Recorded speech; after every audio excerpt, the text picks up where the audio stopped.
Hello students, कैसे हैं आप सब। आशा करती हूँ आप अच्छे होंगे और अच्छे से अपनी पढ़ाई कर रहे होंगे। मैं मोनिका रावत आपका स्वागत करती हूँ आईसीटी वर्चुअल क्लासरूम देहरादून में। बच्चों, आज हम क्लास 12 का जो आपका सब्जेक्ट है फिजिक्स, उसका chapter electric charges and field को कंटिन्यू करेंगे। तो बच्चों, ये जो क्लास है ये आपके अरेंजमेंट की क्लास है, ठीक है। तो यहाँ पे हम फिजिक्स पढ़ेंगे। अभी जो है पिछले लेक्चर में हमने एक क्वेश्चन यहाँ पे डिस्कस कर रहे थे जिसे हमने आधा कर लिया, जिसमें हमारे पास क्या था, हमारे पास तीन आवेश थे जिनको कहाँ पे रखा गया है, एक समबाहु त्रिभुज के शीर्ष पर रखा गया है। तीनों का मान बराबर है और एक आपके पास आवेश है जिसे सेंट्रोइड यानी केंद्रक पर रखा गया। अब इस केंद्रक पर इन तीन आवेश के कारण जो कुल बल लगेगा वो आपको निकालना है। यहाँ पर हमने Q1, Q2 और Q3 के कारण जो आपके सेपरेट फोर्स लग रहे थे F1, F2, F3 वो हमने निकाल लिए थे, जो कुछ इस तरीके से लग रहा था। F1 इस तरीके से यहाँ पे लग रहा था, F2 आपका यहाँ पे जो कि B के कारण है और F3 C के कारण यहाँ पे इस तरीके से लग रहा है। अब अगर हम बात करें यहाँ पे, आप इस डायग्राम को देख सकते हैं, यहाँ पे अगर हम बात करें इस ये, तो आप देख सकते हैं कि F1, F2 और F3 जो है वो लग रहा है, लेकिन इनकी दिशा अलग अलग है। और अगर हम इसका पूर्ण कोण की बात करें, टोटल अगर आप कुल कंप्लीट एंगल की बात करें, संपूर्ण कोण की बात करें, तो कितने का होता है, 360 डिग्री। और अगर हम बात करें इन तीनों जो है बल की दूरी एक दूसरे से वो बराबर है, यानी अगर हम बात करें F2, F3 की के बीच में जो कोण बनेगा वही कोण आपका F2, F1 के बीच में बनेगा और वही कोण आपका किसके बीच में बनेगा, आपका F3, F1 के बीच में, यानी तीनों कोण क्या होंगे, बराबर। अब यहाँ पे हम क्या करेंगे, यहाँ पे हम F2 और F3 के बीच में जो कोण बन रहा है, जो एंगल बन रहा है, उसे हम निकालेंगे, ठीक है। तो यहाँ पे आप कंप्लीट एंगल के माध्यम से निकाल सकते। तो आप क्या जानते हैं, आप जानते हैं क्या जानते हैं, जो पूर्ण कोण होता है यानी जो कंप्लीट एंगल होता है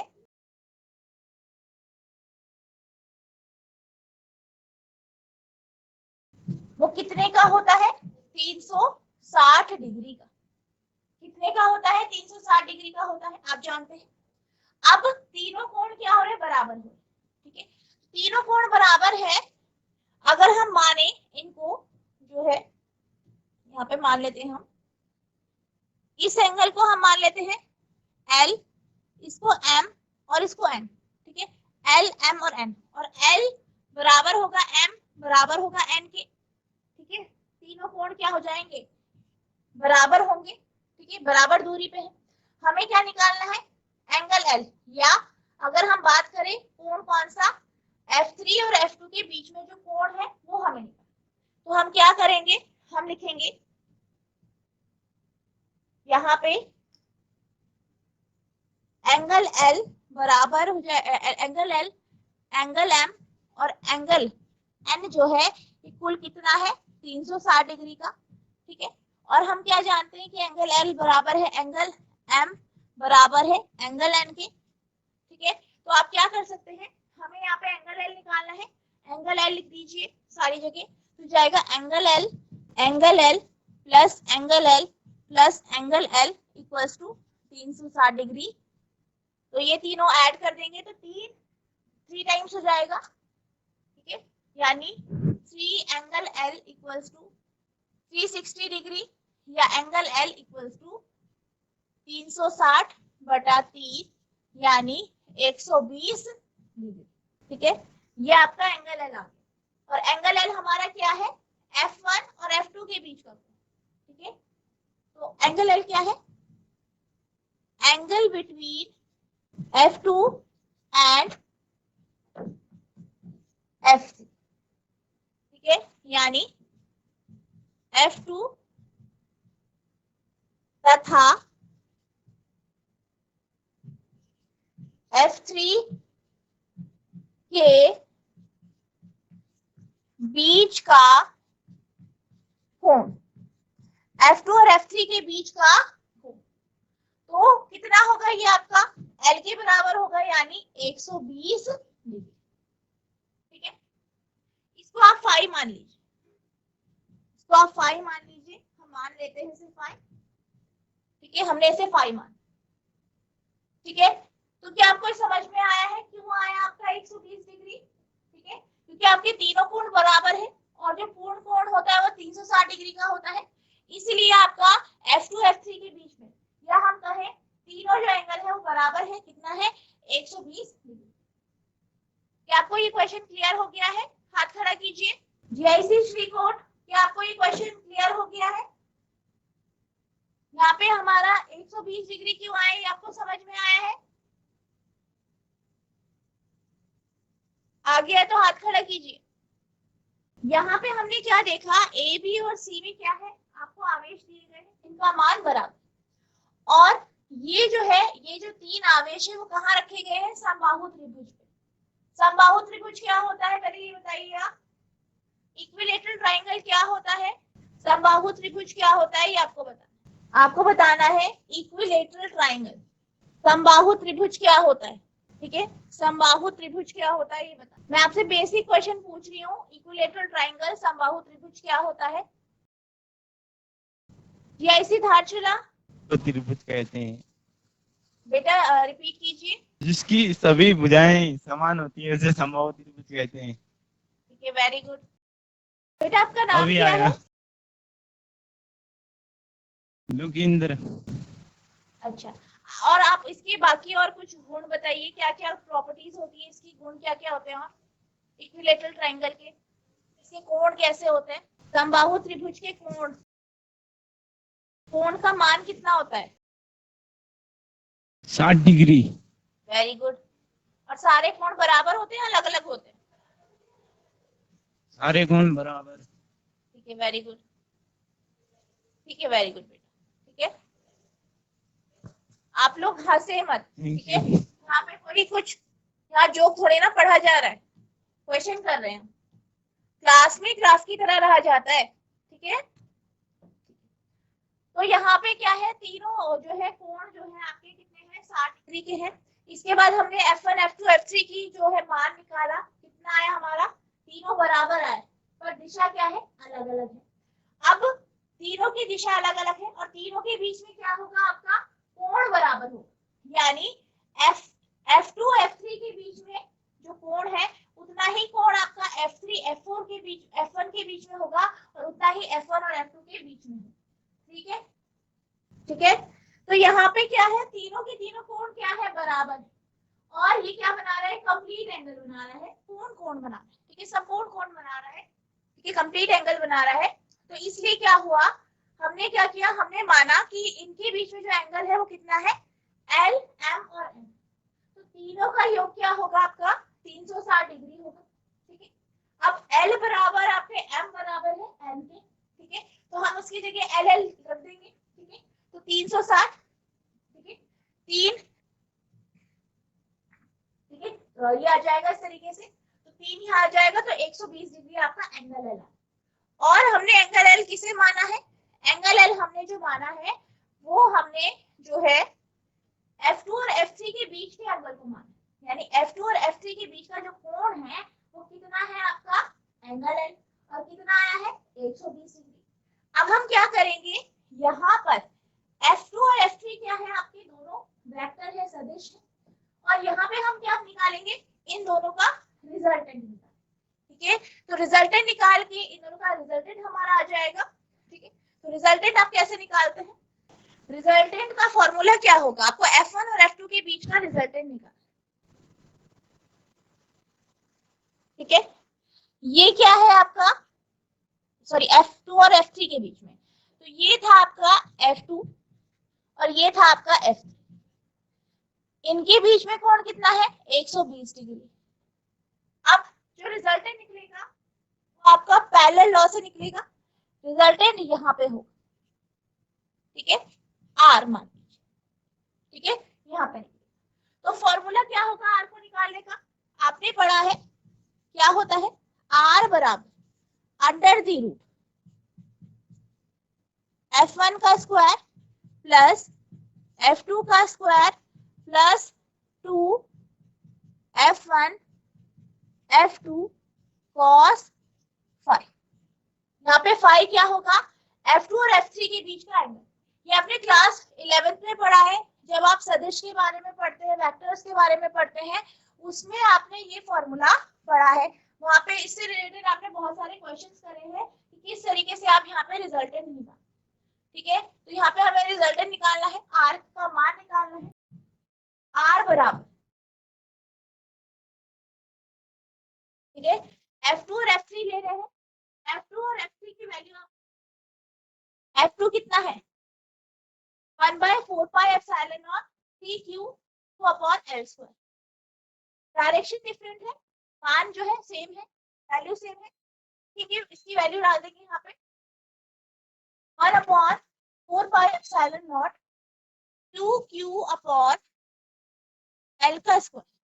ठीक है, और ये आपके यहाँ पे 3 तो क्या हो जाएगा यहाँ पे वर्ग यानी स्क्वायर। इसी तरीके से F2 F2 F2 और F3 है, यहाँ पे हमारा F2 और F3 है, ये आपका फॉर्मूला। F2 और F3 हमने लिया है, यहाँ पे F3 की वैल्यू कितनी है 1/4πε0 T/Q अपॉन L स्क्वायर। यहाँ पे भी आप यही रख देंगे 1/4πε0 T/Q अपॉन L का स्क्वायर का पूरा प्लस क्या था आपका 2, रूट में आएगा, बाकी भी F2 और F3 दोनों क्या हो रहे थे, गुणा हो रहे। तो F2 कितना है 1/4πε0 T/Q अपॉन L स्क्वायर, और F3 कितना है 1/4πε0 T/Q अपॉन L स्क्वायर, और क्या था cos फाइव। फाइव की वैल्यू कितनी थी 120, फाइव की वैल्यू 120। ठीक है, ऐसे लिखते। अब यहाँ पे ये दोनों सेम है, तो दोनों आप ऐड कर सकते हो, डायरेक्ट दोनों जोड़ सकते हो एक साथ। क्या आएगा R इक्वल्स, दोनों को ऐड कर दीजिए 2 1/4πε0 T/Q अपॉन L स्क्वायर का होल स्क्वायर। 2 क्यों आया, दोनों सेम है, दोनों ही जैसे हैं, दोनों को हमने क्या कर दिया ऐड कर। ठीक है, अब यहाँ पे कर 2 इंटू ये है आपका, इन दोनों को भी आप मल्टीप्लाई कर दीजिए, क्या हो जाएगा इसका स्क्वायर हो जाएगा। यहाँ पे आ जाएगा 1/4πε0 T/Q अपॉन L स्क्वायर का होल, यहाँ पे ये भी इसका भी आ जाएगा 1 यानी स्क्वायर। अब cos 120 डिग्री, cos 120 कितना होता है आपका, cos 120 के हम जो मान होता है वो -1/2 होता है। ठीक है, तो यानी यहाँ पे क्या हो जाएगा -1/2 आपका यहाँ पे गुणा हो जाएगा, 2 से 2 कैंसिल हो जाएगा, यहाँ पे -1 रह जाएगा, ये हो जाएगा आपका R equals to under the root. ठीक है, अंडर दी रूट क्या आएगा 2 1/4πε0 T/Q अपॉन L का स्क्वायर का होल स्क्वायर प्लस 2 कैंसिल हो गए, यहाँ पे प्लस का जगह आपका माइनस आ जाएगा। क्यों आ जाएगा, क्योंकि यहाँ पे आपके पास माइनस है, ये गुणा होगा तो पूरा माइनस हो जाएगा, तो नेगेटिव का, ठीक है, नेगेटिव में आ जाएगा। अंदर रहेगा आपका 1/4πε0 T/Q अपॉन L स्क्वायर का होल। अब अगर आप इसे देखें तो ये दोनों सेम है, डायरेक्ट माइनस कर दीजिए। अगर आप इसे a मान लीजिए तो ये हो गया 2a square minus a square, minus कर देंगे डायरेक्ट तो क्या आ जाएगा a स्क्वायर। ठीक है, यहाँ पे हो जाएगा r equals to, direct minus करेंगे क्या आएगा 1/4 pi epsilon not P Q Q upon L square का होल स्क्वायर। तो आप और कैसे लिख सकते हैं, R equals to 1/4 pi epsilon not P Q Q upon L square का होल, ये 1/2 होता है तो 2/2 यानी 1। तो क्या आ गया आपके पास, R आ गया 1/4 pi epsilon not P Q Q upon L का स्क्वायर। तो ये आपके पास R। अब इसकी दिशा कहाँ होगी, इसकी जो दिशा होगी वो होगी अलोंग OA, ठीक है, OA के अलोंग, यहाँ पे होगी, यहाँ पे होगी, O से A की। अब F1 इधर की तरफ है, F2 इधर की तरफ है, तो यहाँ पे जो आप इसके ऊपर जो है R आया है और जो F1 आया है, दोनों का नाम है, दोनों का मैग्नीट्यूड सेम है, दोनों का परिमाण सेम है, लेकिन दिशा अलग है। यानी ये पॉजिटिव है तो ये नेगेटिव हो जाएगा, ये प्लस में आएगा तो ये माइनस में हो जाएगा, क्योंकि दोनों की डायरेक्शन या दिशा अलग अलग। यहाँ पे जब आप कुल बल लगाएंगे Q पर तो वो आएगा आपका, आप लिखेंगे कुल बल इस पर Q पर, Q पर कुल बल कितना होगा, F1 प्लस R। F1 कितना है आपका, आप देख सकते हैं दोनों की दिशा अलग अलग है। F1 जो है आपका ये है, ये है, ठीक है, ये है आपका F1 1/4 pi epsilon not 3 Q Q upon L square, और ये AO के अलोंग है, और R किसके अलोंग आया, सेम आया लेकिन OA में, ठीक है, तो दोनों की दिशा अलग अलग है, तो आपका एक पॉजिटिव में हो जाएगा और एक नेगेटिव में हो जाएगा, ठीक है। तो यहाँ पे आ जाएगा F1 है 1/4 pi epsilon not Q Q upon L square, और ये जो है आप नेगेटिव में ले लेंगे 1/4 pi epsilon not Q Q upon L square. क्यों लेंगे, क्योंकि दोनों की जो दिशा है वो विपरीत ऑपोजिट है, तो अब दोनों क्या हो जाएंगे, आपके सब्ट्रैक्ट हो जाएंगे, क्या आ जाएगा 0, यानी जो आपका Q पर जो कुल बल है वो कितना आया है, 0। Total force on Q is 0, ठीक है, तो यहाँ पे ये आपका आंसर आएगा, ठीक है, इस तरीके से आपको करना है, ठीक है, नोट कर।